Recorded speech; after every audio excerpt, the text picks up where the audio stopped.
Hey everyone, welcome back. This is Steve Poplar with Poplar Preparedness. I'd like to talk to you about how to cook when you don't have any electricity or you don't have your stove isn't working because you don't have natural gas coming into your house. This winter, as we were promised, a long dark winter, you need to be prepared to not only heat your home, but also to cook indoors. I was watching The Prepping Preacher with Tim, Brother Tim over there, and he has an awesome channel. I love him. Check him out if you haven't already. But he was doing just this topic, and he drove me nuts, so I started prepping for a video because he started messing with a sterno stove. To his credit, a little bit into the video, he then declares the sterno stove to be a horrible idea, which I knew from experience before we started that, but by that time I had already started pulling out stuff, and it's a useful topic to cover if you haven't seen his video over there, and I also have my own unique angle, of course. I am a backpacker. I am a long-distance backpacker, so I've seen all sorts of cooking methods on the trail, focusing on being super light and super efficient. So I'm going to walk you through some of these and show you, because this is what I have set up for if the power goes out and I need to cook here. I started backpacking with one of these.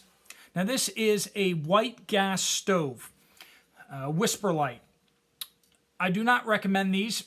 They work just fine. You put white gas in one of these, or you can buy the version that can use ordinary gasoline, which would probably be the better way to go. You put a little pump in this thing, and then you pump it up and you pressurize it, so that way the gas flows out of the thing into here. You put a little gas down here, you light it, it flames, it heats up the and pressurizes the gas in the line, and then it comes out like a jet, like you would normally see on a propane stove or a natural gas stove. You're very familiar with what that looks like. That's what the gasoline will turn into, and it works just fine. It's just really complicated. It's got gizmos and moving parts, and it blew up on me once on the trail. That was an experience that I was there like, there has got to be a better way. And indeed there was. My next trip out, I took an alcohol stove. These are called alky stoves, alcohol stoves, beer can stoves, soda pop can stoves. What it is basically two soda cans put in together, and they cut out the bottom there. It's a double wall inside, so that's like not the outside wall in there. So there's room in there for the alcohol to get behind that wall. And then there's jets on the outside. You can see the little tiny holes. So you pour alcohol, like heat or some other alcohol, like denatured alcohol. It has to be like 100% proof. So like if you're talking about rubbing alcohol, that works really, really badly. You don't really want to use that. You want to use actual alcohol stove. So pour it in here, you light it, the flame comes up. And then once it's pressurized, the jets around the outside will light. You put your pot right on top of this thing. This thing weighs practically nothing. It's less than an empty soda can, because it's less than that. And then all you have to do is just you pour your heat or your other alcohol into like a soda bottle.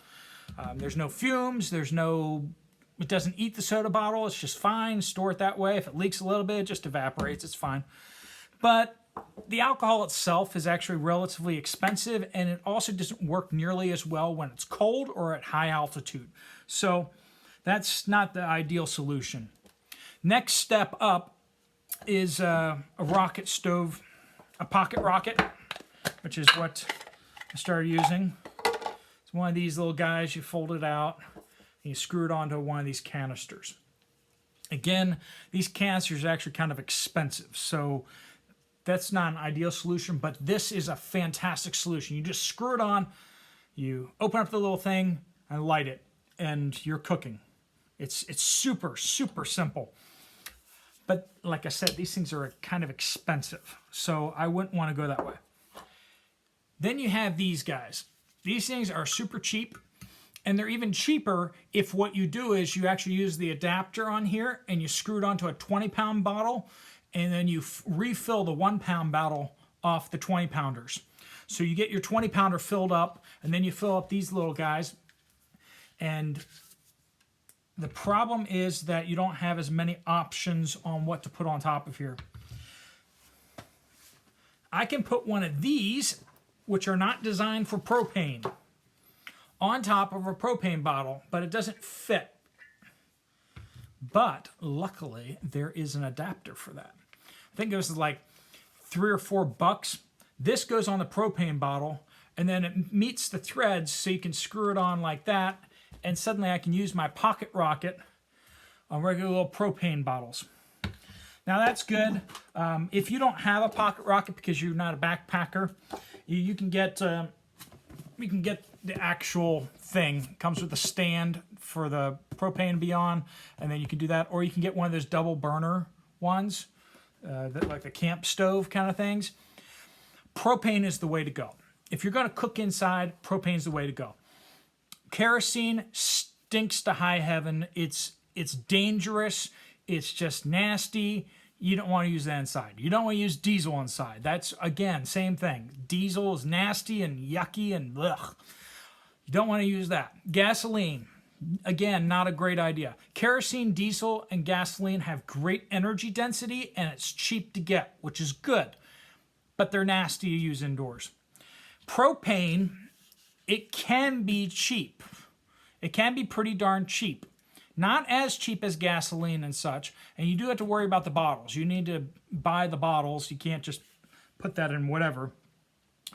Propane has good energy density, not quite as good as gasoline and diesel and kerosene, but it's pretty close. And this stuff can last forever. You can store it forever. You don't have to worry about it. If you store a bunch of 20 pounders, or if you have one of those big big containers out back that you can get refilled, that's a fantastic option. Of course, if you have one of those out back, you probably have gas running to your house, then you wouldn't need to worry about that in the first place. But refill these guys and then use burners with an adapter or just a straight regular propane burner. I mean, these things aren't that expensive. Right now, they're not expensive. We start having a grid down situation, and you go to the store to go buy one of these, you will not find one of them. You may be able to find them now. You probably will be able to find them now. You can buy them on Amazon and such like that. There's always links down below of whatever I've found. So that's where the prepping preacher kind of landed too. Check out Tim. Like I said, he's a great guy, and he's got a great channel over there. So I appreciate him. I do watch him, as well as a number of the other preppers. I have added a link down below to buy me a coffee. I'm not suggesting that if you're trying to get your preps in order that I'm pressuring you in any way, shape, or form. I am just putting that out there as an opportunity for anyone who would like to, and I would deeply appreciate it. I would like to upscale some of my equipment for the videos and to do that kind of stuff, and I really do appreciate it. But no pressure at all, but it is there. Pressure, though, to subscribe and like the video, because that doesn't cost you anything. So if you haven't already subscribed, or if you've been unsubscribed, please subscribe. Please hit the like button. More stuff coming at you. I'm going to be working very shortly on a midweek food shortage update. So that will be coming your way very, very quickly. And God bless you all. Have a great day. And keep watching other videos too, and learning from everyone in our community. Learn from the people in the comment section. And I love you guys. Have a good one.